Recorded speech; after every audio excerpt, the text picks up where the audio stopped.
And I think we're on. And welcome to Wine Around the World at long last. We've had a very dry summer with Steve being busy with other business ventures, and we drank too much beer. Mm.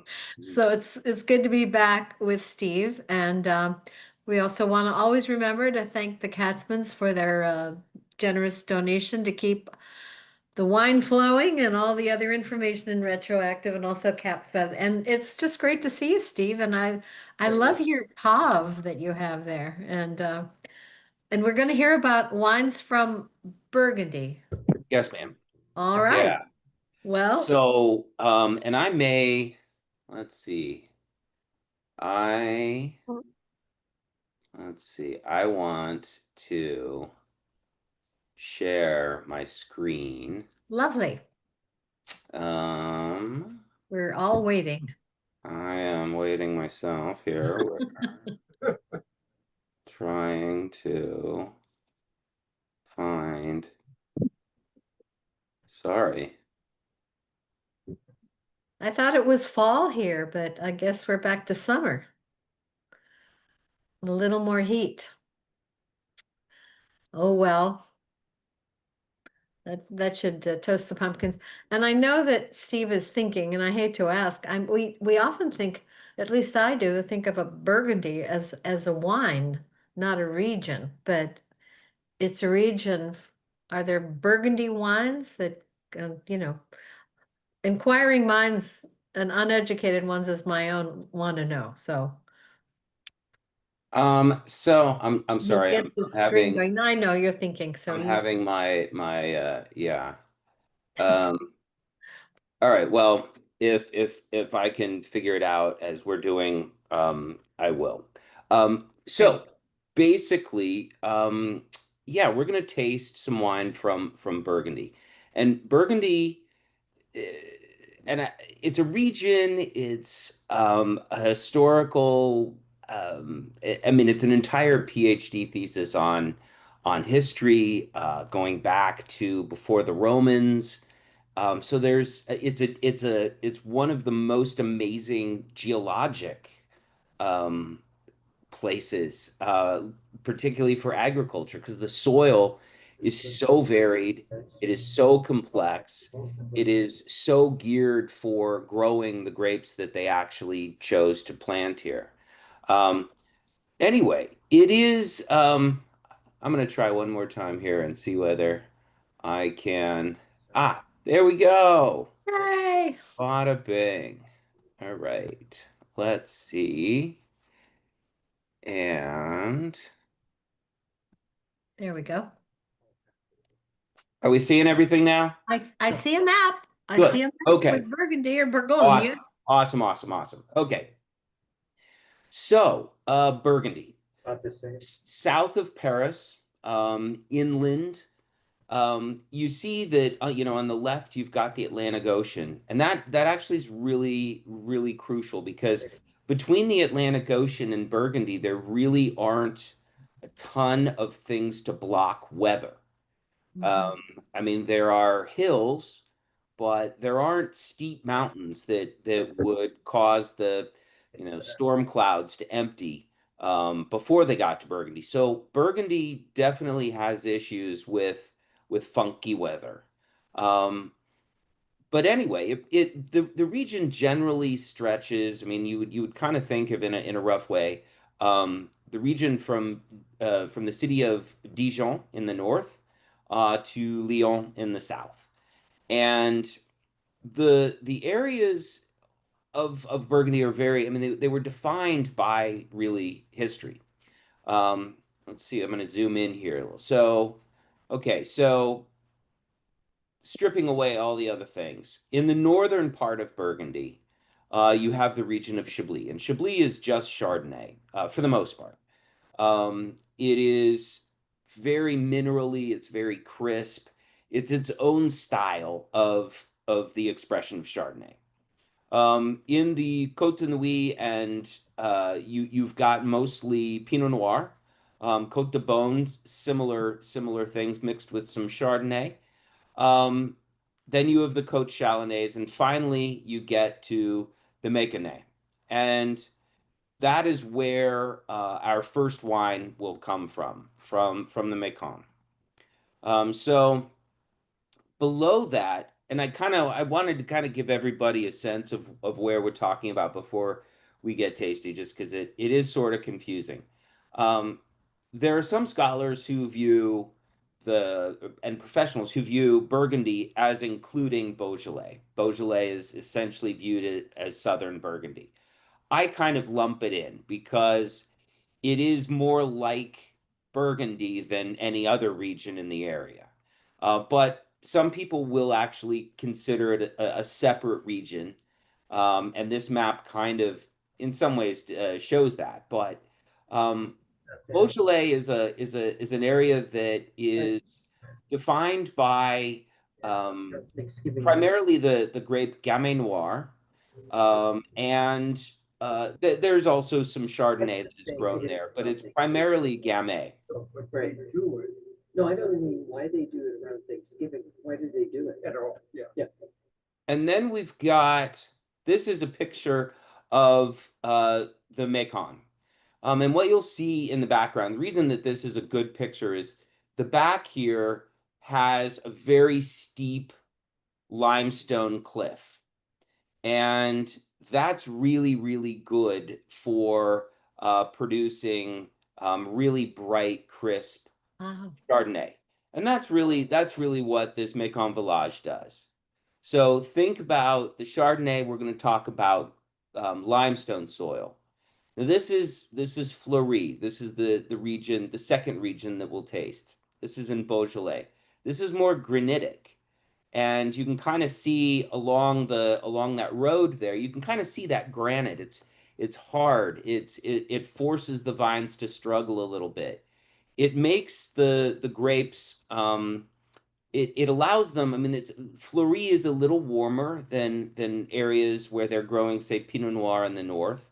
But that granite soil really, the Pinot that grows, say, in the northern part of Burgundy, closer to the town of Dijon, that's in clay soil, limestone, a mixture of clay and limestone, and it makes a very lush wine. Well, it's the soil here really favors a lighter style. So how and I guess I'll save to talk about why Gamay is grown in Beaujolais and not elsewhere when we get to that. So I'm gonna jump back and we will see. There we go. So back to the Macon Village. Um, we're in the southern portion of Burgundy, north of Beaujolais. Um, it's an area that, as I said, because of that limestone soil, we get really bright expressions of Chardonnay. And the other nice thing about this area is it's not they're not producing the best of the very best of Burgundy, and that's not to a slight, but if you go further north to certain smaller villages, say the village of Chassagne-Montrachet. I mean, you could that the Chardonnay from there could cost hundreds, if not thousands, of dollars a bottle. That makes it hard to really get into the hands of many people. But the Macon is not that way. The Macon is very much let's make Chardonnay that's very accessible, that's very bright, that they don't want it to be that lush, creamy style. It typically, I will say, in addition to Mekong Village, also in the Mekane, you have the other kind of popular regions, Saint-Véran and Puy-Fouissé. So those are also doing Chardonnay styles in the Mekone.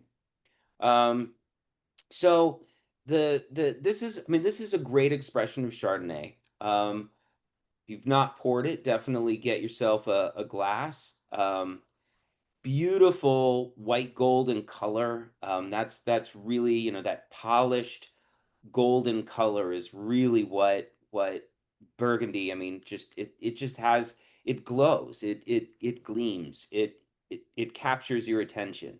Um, on the nose, I mean, it's a very apple, pear, tree fruits, fall kind of fruit smells. And it's got really bright acidity. There's a technique that is used in a lot of Chardonnay production where they actually allow a bacteria to convert the malic acid, which you want to think of as kind of the crunchy green apple acid, converts the malic acid into lactic acid or milk acid. So the texture of the wine, even though you're still dealing with acid, is much is softer in the palate. It's lighter. Um, Most Macon Village Chardonnay is not allowed to go through malolactic. They want the bright acid, that crunchy green apple acid. They want that in the wine.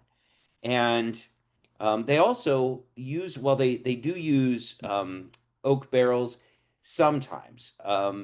Probably more these days, probably more of it is being made in stainless steel. Or when it is going into oak barrel, it's going into neutral, used barrels, maybe fifth, sixth fill barrels where the wood is not imparting much. It's just acting as an aging vessel. But but no, this is a great example. I mean, Chardonnay is a funny one. I both love and loathe Chardonnay. When it's good, it's beautiful. When it's bad, it really is bad with a vengeance. It's almost, I mean, it's personal. And uh, it's unfortunate because there really is. I mean, Chardonnay has lost. I mean, is very popular, no question, but it has lost a lot of wine drinkers because usually the presence of oak, the presence of that malolactic creaminess, um, and then the presence really, I mean, Chardonnay is a weird one. It grows almost anywhere. It loves to travel. The problem is it doesn't always love where it's growing. It will grow, but it doesn't always want to do a great job with it. And so when you grow it in the wrong place, you end up with these wines that, you know, the flavors are sort of clumsy. The nuance is really not there. You don't notice a lot of layering of flavors. Um, Typically more sugar. It's funny.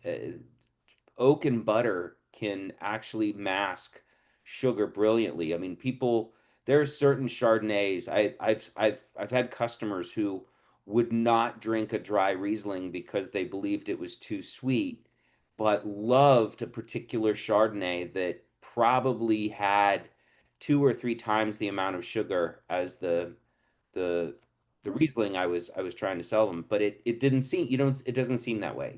Oak, it doesn't have a sweet association. So kind of, I mean, the idea of these wines and really why I love kind of the value um, propositions in Burgundy is because you get a wine that's grown in the right place, made in the right place. I mean, this is where Chardonnay was born, and people have loved this wine. I mean, they started growing these grapes, um, you know, 600 BC, I mean, or AD rather. It is I mean, it just blows my mind. I mean, there was grape growing back to the first century common era, but I mean, by the time the 13th and it was about the 14th, 1395, a duke banished Gamay Noir, the wine that we will taste next, banished it actually to basically banished it to Beaujolais because he believed that it didn't really reflect the kind of wines that Pinot Noir could do. I mean, Gamay was kind of considered rustic and the inferior version of Pinot, and so it was banished. But they had figured out by 1395 where to grow Chardonnay, where to grow Pinot, and where they didn't want Gamay growing. Um, all by 1395. So there's just so many reasons. I mean, it is truly Burgundy. To understand it really is like layers and layers and layers. I mean, it's like quantum physics. There's so many elements that make this magical. Somewhere I tried to find it. I have a slide of a basically the different types of soil in a single vineyard, and it's insane. I mean, it's like, it's like you're using graph paper, and every square foot has different soil under it. And basically the reason for that is, I mean, I'll oversimplify, but basically two plates converged right near Burgundy, and they pushed up, and you took I mean, there was a lot of tectonic activity, and so you have soils where on the top of the soil you might find, say at the middle of the hill, you might find soil sitting on the top that if you walked to the bottom of the hill, that would be 200 feet down. I mean, it's been completely adjusted and moved around. So you really just have crazy complex soil. But yeah, the Burgundy is a lengthy, lengthy, lengthy discussion and exploration. But it's absolutely worth it because it takes you to places like, I mean, this cellar that I have a picture. I mean this is fairly representative of what the cellars look like in Burgundy. They are fairly rustic, fairly medieval. They serve their purpose. Sometimes I was noticing here this cellar has a stone floor, but oftentimes they're just gravel because they actually want the moisture to permeate up through the ground. But this is kind of reflective of what it is. It's very, very, very old school winemaking. Um, Hmm. and actually the winemaking itself, I mean, it's some of the greatest wine on the planet is made in Burgundy. And oddly, some of the most primitive, rustic winemaking facilities are also in Burgundy. I mean, I've been to producers where we come up during harvest, we come up, the dust from the car kind of rolls out. The fermentation tank is open top. It's in a kind of what looks like a garage.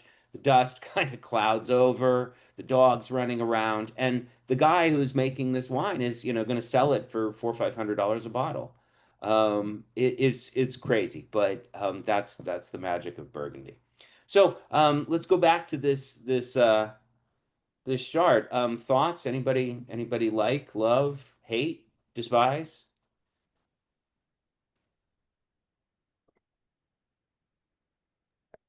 They're Now, really, is it? really good, I think. I think it's excellent.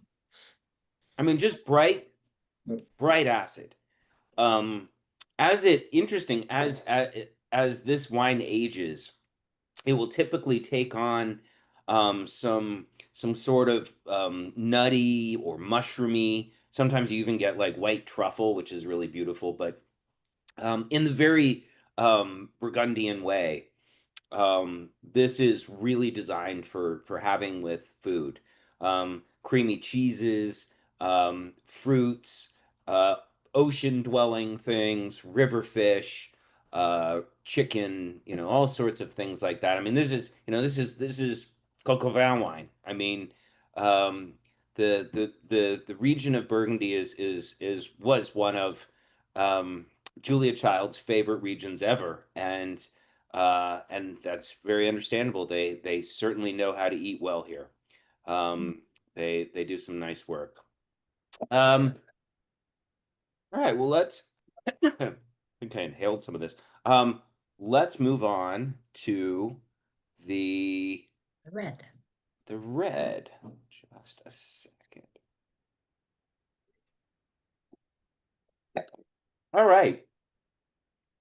So, from the north in the Mekone, we go south. And again, as I said, sometimes Beaujolais is considered part of Burgundy. Sometimes it's not. I think it is. I believe it is. They, like I said, they have more similarities than differences. So in that respect, I think that's kind of what for me what links it. But as I said, in 1395, Duke Philip the Bold, um, of Burgundy, decreed that Gamay Noir could not be grown anywhere near. He was up in Dijon, and so it was banished. And I think it really was, you know, some things work out really well, and Gamay, as well as it could probably grow if it had been allowed to stay in the vineyards in the northern parts of Burgundy, it really does love down here. So Beaujolais, it since the mid 19, I think it was 1937 or 8, um, the French basically broke apart Beaujolais and created what are called the 10 Crus, CRU. And the cru, a cru is a region. Usually, it's marked by a town or a geographical monument. But the French figured out that there are basically 10 areas that produce a style of Beaujolais that is unique to itself.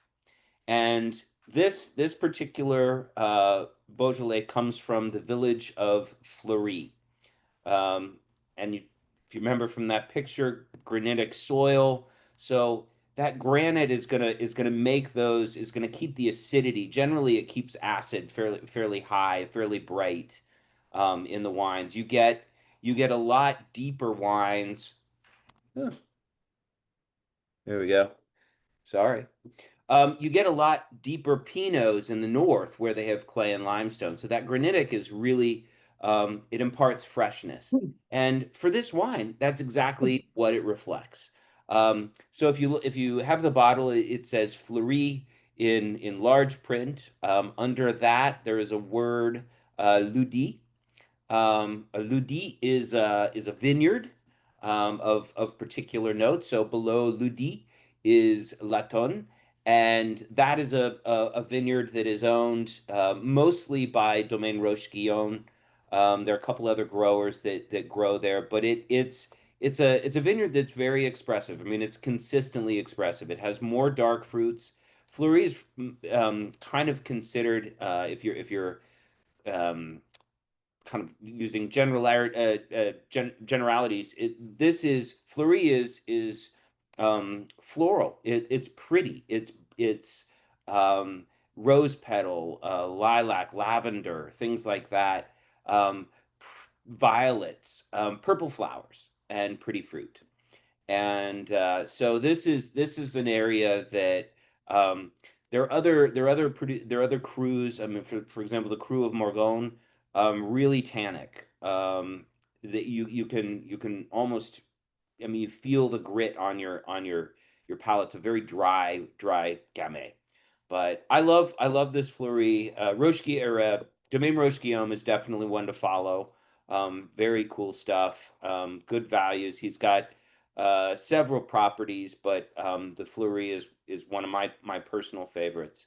But on the nose, there's a technique that is used in this region called carbonic maceration. And carbonic maceration is basically where grapes will be um, uh, picked and sorted and then put in a tank, sometimes with skin, sometimes with stems, sometimes not. Depends on the winemaker.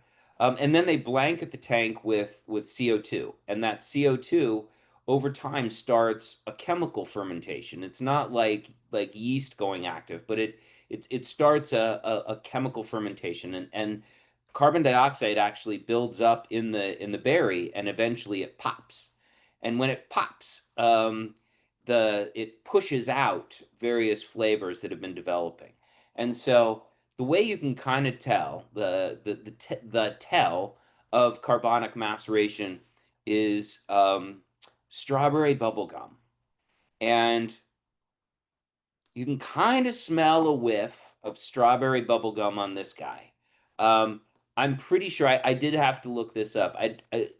Domaine Rich Guillaume does not do all of the wine through carbonic. He only does a portion of it. So, but because you can smell that slight little strawberry, well, from my days of the 70s, strawberry hubba bubba, I can smell that gum in the glass. But cherries, plums,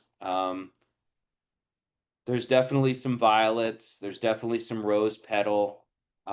Just a beautiful nose. And actually, what's really fun with wines like this is because they do change as they open up, as they oxidize. Um, this wine, as it warms up, really will continue to evolve and to change.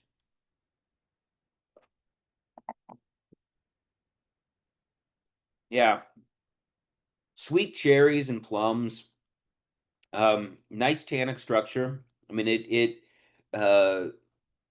Gamay. Gamay is I love Gamay because it really does have a lot of the reflection of Pinot Noir. It's a close relative, but it has its own differences and it's a little lighter. So, um, I mean, there's a reason that well, I should back up. There is a reason that Beaujolais is such a great um, pairing for the Thanksgiving turkey table. It has everything you want. It has acid that will cut the fat. It has fruit that will complement roasted meats. This is a wine that loves roasted meats. Um, now, it many people probably familiar with the Beaujolais Nouveau, and Nouveau is it's really more of an event. But the French being, I always tell people when they visit French wine country, or when they visit, say, Bordeaux, rather, the city of Bordeaux is definitely the wine capital, but it's also a business capital, and French wine merchants always know how to sell. So there is a really nice coincidence that just before our American Thanksgiving, they decide to release Beaujolais Nouveau. That's not a coincidence, but it just is. But Nouveau is basically the first wine of the harvest. So grapes that will be in the 2025 Beaujolais Nouveau bottlings, and there are a lot of producers who do it. Probably the most famous is George Duboeuf. It's the one that you see very frequently during Thanksgiving. Other producers will do versions of their Nouveau, but it's basically though that fruit has not even been picked yet. It'll be picked probably in the next month, within the next month. But it will be fermented and bottled and shipped to the United States on the Tuesday before Thanksgiving. And in fact, it's even embargoed. If it arrives early, we can't sell it until Tuesday, start of the week of Thanksgiving. That's traditionally the day that they're supposed to. It's available for sale. But but yeah, the Nouveau is really. I mean, it's it depends on the producer. Sometimes they really are just like cherry Kool-Aid. There's not a lot going on. If you're ever in Paris when Nouveau Day happens, because they have races, they will race on foot, on bike, on motorcycle, in car, on horse. I mean, all sorts of ways of racing wine from Burgundy to Paris for the parties. The parties are insane. That people. It's kind of like Mardi Gras except Nouveau is the beverage. Um, but I would say if you've ever had Nouveau and thought, yeah, it's fine, um, definitely move your attention toward the cruise because the cru Beaujolais are really delightful. Very, Yeah. different style. I mean, if you like fuller bodied wines, Moulin Vent, which actually is kind of funny. It's a cru that centers around a medieval windmill. But it's all the vineyards that surround this particular windmill. But Moulin Vent, Margone, those are definitely more structured, um, chewier versions. And then you have something like Fleury, which is just nice and light and kind of pretty. Fleury is often referred to as the queen of Beaujolais, rather. It is, for whatever reason, Fleury is always a she. It's characterized as the queen. But any questions on the Domaine Roche Guillaume Fleury? I have a question. It's kind of on what you were talking about, not this wine. I know that the and we've talked in the past about the difference between Beaujolais Cru and Beaujolais Nouveau, and I understand the French thing you've described that the British are crazy about Beaujolais Nouveau. It's like bigger than it is in France. Mhm. How did that happen, or why did that happen? Or Well, do you know? the no the so good question. No, the English have always been major wine consumers. I mean, today, not as much, but historically, I mean, the entire reason that we really have um, a Spanish or a Portuguese wine industry, and the production of port, that was all English. I mean, they loved port, and that developed the Douro River as a wine region. Bordeaux, I mean, the Bordelais, I mean, have and still do cater very much to the English. They're uh, kind of the historically the most disparaging thing that you can kind of say about a wine from Bordeaux is this probably will end up on the bottom shelf of an English grocery store. Um, that's kind of, I mean, so no, that tracks. The English have always loved particularly French wine. And I mean, that's just But it. it's particularly the Beaujolais Nouveau, Yeah, yeah, apparently. yeah. I guess, or Well, maybe it's more, but they seem to celebrate it. We have friends, and it's like, don't bother me. It's time yeah, for the yeah, Beaujolais Nouveau. yeah. Well, and the thing is, it really, I mean, again, if you're in Paris, and obviously, the English can get to Paris pretty easily. I mean, it's close enough that I can kind of see it being maybe like a backyard venue. It's not us across the pond, but no, Nouveau is really, it is it. I mean, I like it because it's fun and it creates a holiday out of wine, and I'm always in favor of that. And it has been in the past a tease to what, I mean, I will say, I after tasting certain Nouveau, I will, maybe put in my calendar, 2 years from now, when the crews come out from this producer, I need to get them because their Nouveau, I mean, if you do a great job with Nouveau, you probably do an even better job because typically the Nouveau is younger vines, fruit that was, maybe a little ripe or I mean, less ripe or even underripe. It's not their best fruit. It's the fruit that they're just getting out there to have fun with. Um, and but I've used it in the past where it is kind of a test trial on the vintage, and if there have been a couple vintages, actually I kind of remember 2022 and 23 being some of those where when the Nouveau came out, there was a noticeable difference in the quality from previous years. And I mean, we've had a rash of really good Cru Beaujolais. So that kind of tracks with what showed up as Nouveau at the time. But yeah, I like I said, I think that it in the 80s, I mean, I remember I have family in New York.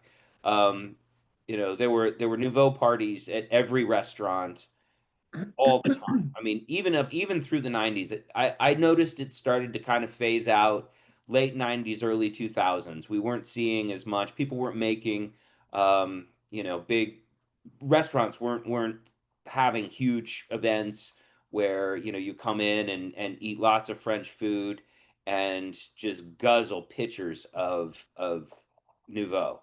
um, it's it's fun. I mean, I would say if you're with company who is into it, it's fun.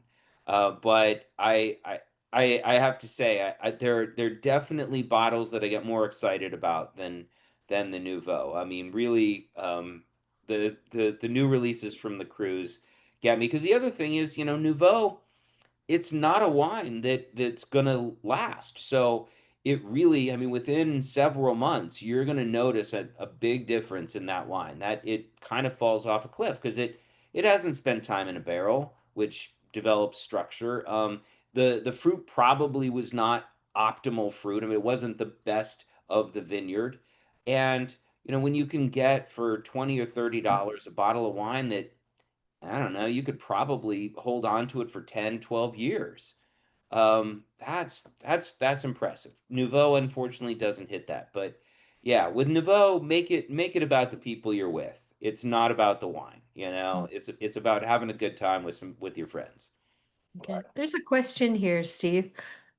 Someone asks, when you talk about the flavors, plum, violets, rose, this person asks, is that just come from the grapes or do they Oh, actually 100%. add things to that during the? No, no, no, no, no, no. And I mean, that's a great question. I mean, that's really why, any fermentable sugar, from a fruit technically can make a wine. And, we can make wine out of apples. We can make wine out of cherries. It's never gonna be the way grape wine is. And that's because for literally thousands of years, humans have grown and crushed and tasted and grown and crushed and tasted grape after grape after grape. Grapes from, I mean, literally hundreds and hundreds of different ones. Thousands, really. I mean, there are more than 2,000 grapes that can produce wine, that we know of. But grapes are unique. I mean, there is a lot of chemistry that happens inside I mean, the inside of a grape, kind of that gray, usually there are two seeds and kind of a translucent gray Mhm. globby thing in the middle. That is really just kind of a chemical base material. I mean, it has sugars and acids, but where all of the magic happens is actually in the skin. And when that skin gets crushed, it releases colors and chemical compounds that through I mean, grapes will have their own identity. I mean, I Gamay should really always taste pretty close to what this tastes like. I mean, there will be variations, but it's gonna be, red cherries and berries and maybe some floral notes, but that's kind of what's in that skin. There are other chemical compounds that are created through fermentation, and still, there are even more chemical compounds that are created through aging. And so, when you take all of that together, um, it creates naturally. I mean, what makes a rose smell like a rose? It's a series of chemicals that have teamed up that happen to be present at the same time in a formulation that we identify as rose. Mhm. And wine has this crazy ability to have tons of those little formulations. I mean, interestingly, strawberries and roses are on the scent spectrum very, very close. I mean, it doesn't take much for strawberry to turn into rose or vice versa. And so oftentimes, if you've got the smell of rose petal, you look, oh, there's strawberry, maybe raspberry sometimes, but they're on kind of they're similarities. But no, nothing. I mean, that's the amazing thing. The additions to wine are largely things that, I mean, there's certain chemicals that sound awful, but really, it's basically nutrients for yeast. Or I mean, they sometimes they will add water, not usually. Um, but for the most part, the only things that would go into this that would change the flavor would be maybe an oak barrel, or oak.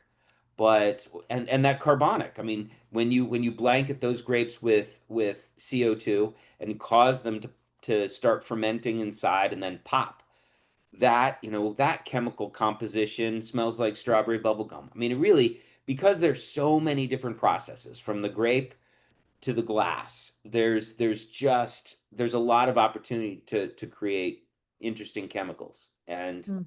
that's kind of what makes wine interesting. I mean, no, if wine is doing its job, it really doesn't need any other flavors. Those flavors, I mean, I've had Chardonnay, for example, that tasted just like Maui pineapple. I mean, there was no difference, and yet there was no Maui pineapple in that, none whatsoever. It just happened to be able to mimic the flavor of perfectly ripe pineapple.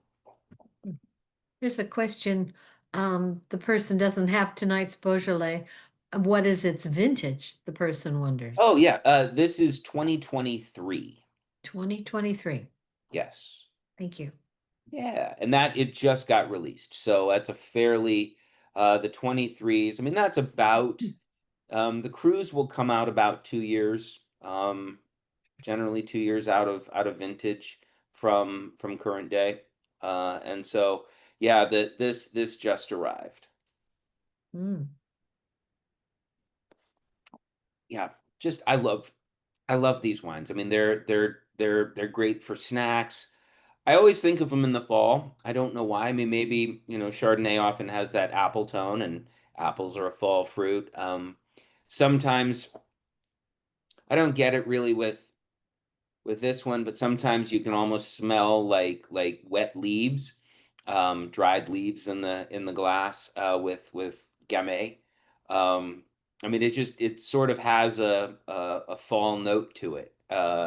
But the foods of the fall, coq au vin, beef bourguignon, cheeses, charcuterie. If you love pate, Gamay is wonderful with liver pate. But yeah, just I don't know. I was.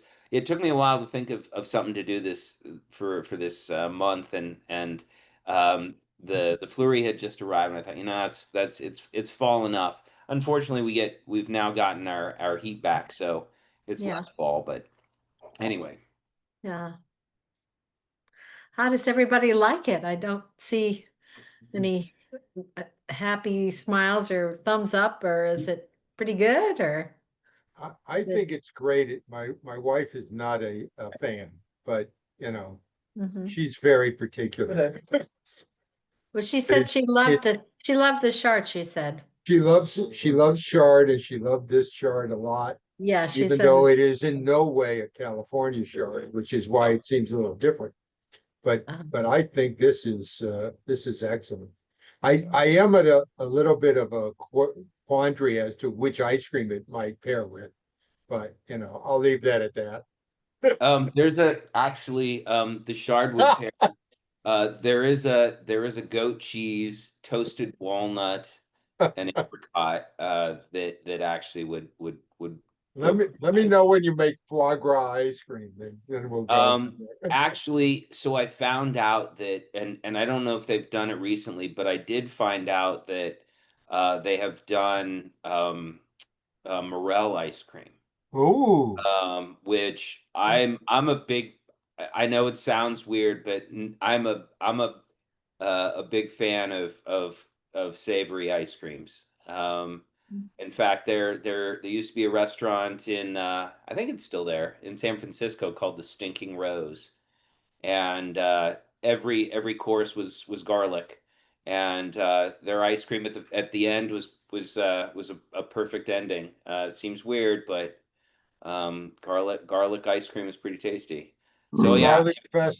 garlic festival in California has Oh, and garlic ice Gilroy. cream and Yeah. Gilroy. And I Yeah. have I have to admit, unlike you, I took a giant pass after tasting it. And Yeah. everything else there was good. Yeah, no, it depends. I mean, like for example, the goat cheese, walnut, and dried apricot. It's the goat cheese is, sometimes goat cheese can be very goaty, Yeah, um, very kind of not feral isn't the right word, but just very barnyardy. got it. And the goat cheese that's used in this ice cream doesn't get. I mean, I think it's possible it's tempered with a little buttermilk, but it's more tangy and less less rustic. But no, that I've had that ice cream actually with Sauterne, and it because that the goat cheese and the apricots and actually the walnuts as well, just like the Sauterne just loves it. But yeah, no, we'll definitely play around with some savories. Maybe you could make a root beer float with the wine, you know. Oh, well, I've been doing research on the ideal root beers for making root beer float. So Well, I yeah. we will absolutely have some tasty beverages. And Yeah, actually yes. we'll do also because I love all things adult beverage. We will have a Boozy Betty's menu at some point. It sounds good. Someone has a question here. They're curious about when you mentioned the banishment of Gamay. Yeah. Did this Duke own all the land and ordered the people to tear it out of the earth? Yeah, Or the actually, landowners followed his lead on that? no.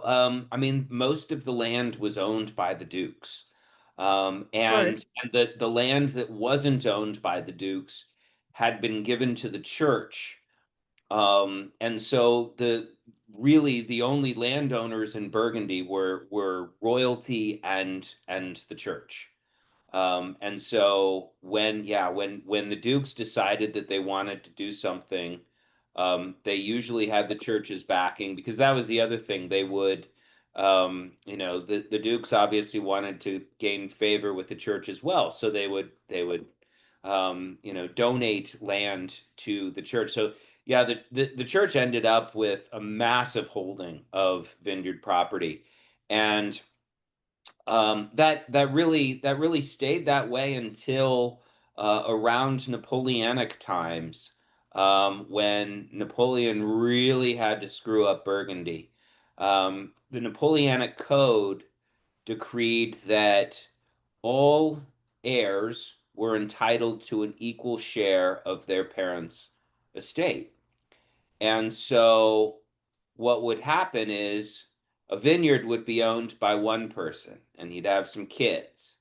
And then those kids would have kids and it went on and on. And so today you have vineyards where there might be 50 or 100 owners of one vineyard. Hmm. And it makes it really, really difficult to make wine. And so, really, since the days of Napoleon, most wineries don't have the luxury of owning all of their property. Very, very few do. I mean, they may own a small portion, but if they own the entire vineyard, you'll actually see it written on the bottle as say monopole, Monopole. Okay. And a monopole is basically that vineyard is a single estate. Um, but in most cases, what has to happen is a person who's called a negociant will go and meet with all, so let's say there are 100 different property owners. And like, I mean, it really is crazy. It may be that person owns this vine on this row and Hmm. the vine over there, 3 rows away. And so the negociant has to go and basically broker deals with all of the individuals such that they're able to buy enough fruit to make wine. They also want to usually have control over how the grapes are grown and how they're pruned and all of that. So that also is in part why a lot of Burgundy is very expensive because you can't just buy it from one grower. You have to make individual deals with a whole bunch of people. But but yeah, no, since the days of the Dukes, I mean it's much different. But Napoleon really chiseled up. I mean, the vineyard maps are just crazy. I mean, it's hilarious. It's almost impossible to read because there may be a different owner for each vine, in Wow. some cases. Just nuts. Sounds sounds like a nightmare. It is. But again, you know, the French figured out that these negociants, these brokers, could do it, and there are some wineries that own no property and just, you know, they've always had growing contracts. They've always purchased fruit from certain vineyards, and um, you know, those vineyards, I mean, it's crazy that a lot of the vineyards in the region of Burgundy, they are the very same vineyards that the Romans planted hundreds and hundreds and hundreds of years Wow. ago.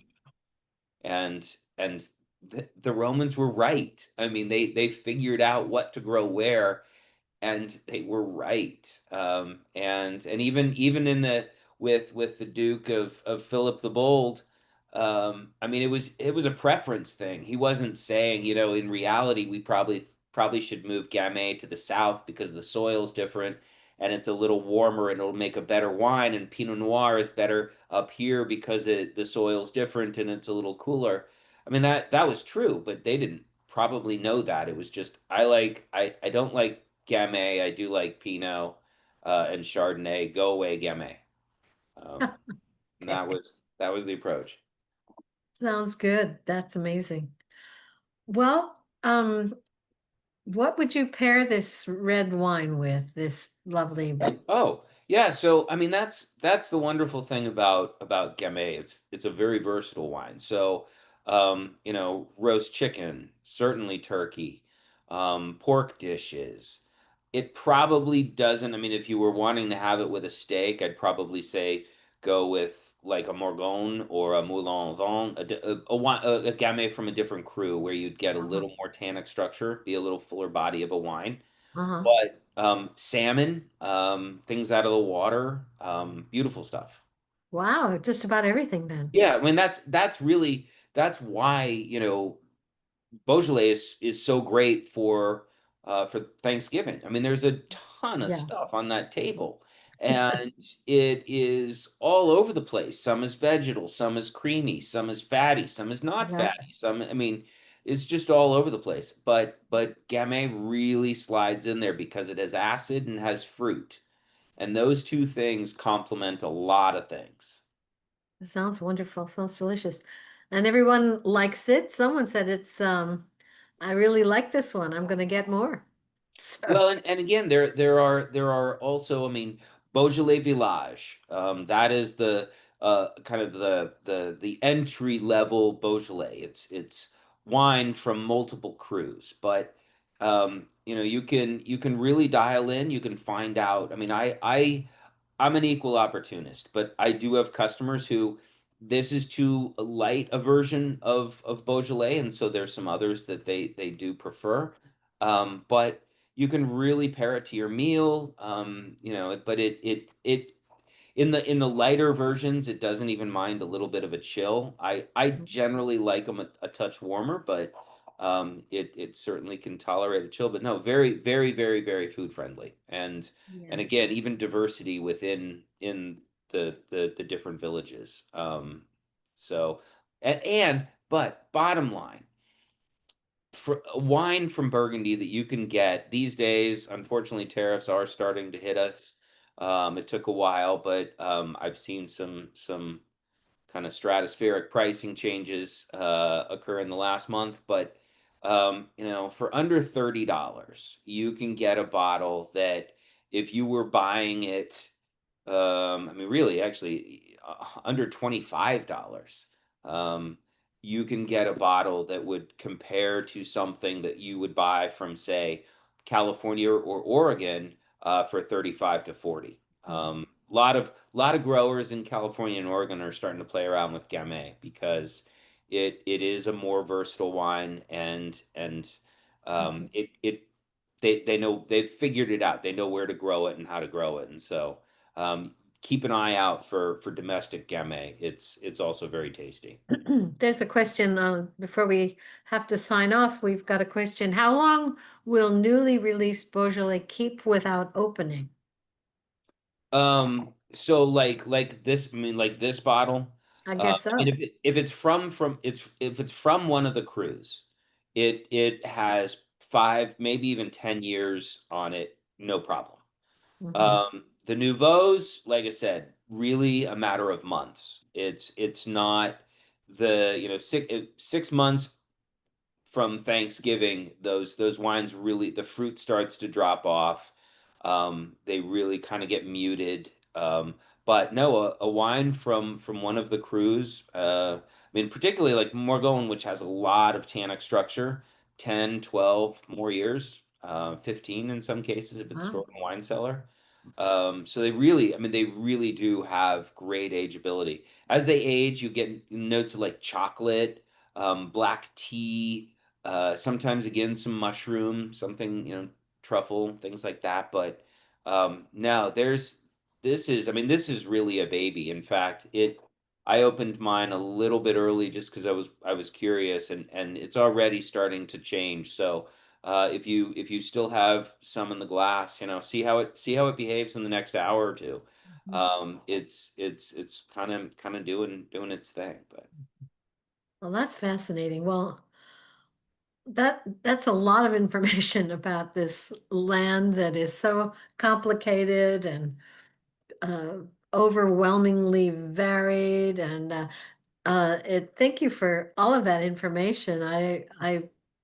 It makes me feel like I'll never understand it, but I think those of you who have Oh, had some it's experience with that, it is amazing. Just the slight variations in temperature and moisture and so forth. yeah. Uh, this person says, thank you for a great program. And Oh, thank it you very has much. been a great program. My head is spinning thinking of all the wines from that small area that they've been working on since 600 AD.